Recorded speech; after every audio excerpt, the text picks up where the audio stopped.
Democrats and gentlemen, we have a case here, Title IX and reverse gender bias. Just in case you don't know what Title IX is, that's a proclamation by the NCAA where you have to have equal participation because evil males were getting more scholarships and they had more opportunities in sports than women. You know, like men have the wrestling program, there's not a woman's equivalent. So we got to level the playing field, but has it done that? Actually, it's done that, and it's gone all the way back the other way, to where they've actually discriminated against males. Probably more against... Never mind. I'll shut my mouth. The preliminary findings of a study of NCAA participation and scholarship data conducted by the College Sports Council shows that in gender-symmetrical sports, for you liberals out there, that means a sport where, you know, baseball and softball, they offer a men's and women's equivalent, which have teams for both male and female athletes. Women are accorded far more opportunities to compete and earn scholarships at NCAA Division I schools, the highest level of intercollegiate athletics. After nearly 4 decades, after the passage of Title IX, it's time to erase all institutional gender discrimination, and that includes bias against boys, says CSC Chairman Eric Pearson. He must be a misogynist.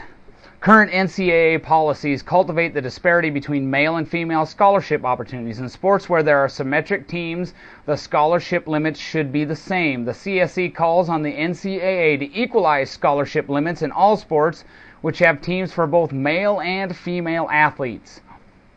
Later this summer, the CSC will release a comprehensive study on athletic opportunity in NCAA Division I in gender-symmetric sports where both men and women compete.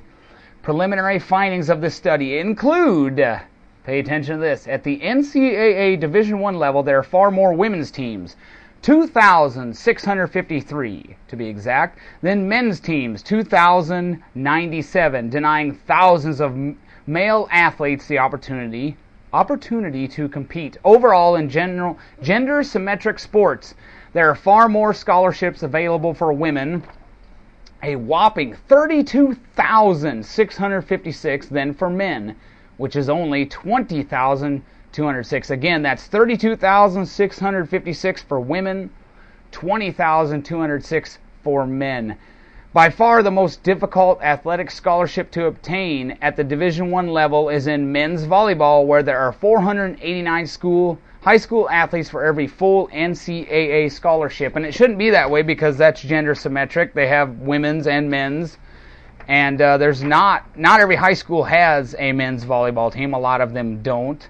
So as you can see, you know, I'm not saying women aren't, you know, good. I'm not saying men are better than women or vice versa, but I'm saying this Title IX has gone the other way in a big way, and it's denying men the opportunity to compete. So yeah, we need to level the playing field. And let's just be blunt for a moment here. The two sports at the typical college that make the big bucks and support the university, other than the subsidies, obviously, are football and men's basketball. There are exceptions, like Tennessee's women's basketball team packs the house virtually every night. They've had a great program forever. I think Duke University's women's team draws a good crowd. Even Iowa's wrestling team, back in the heyday when Dan Gable was running the show there, they would pack the house every night, and they were probably paying off all the bills.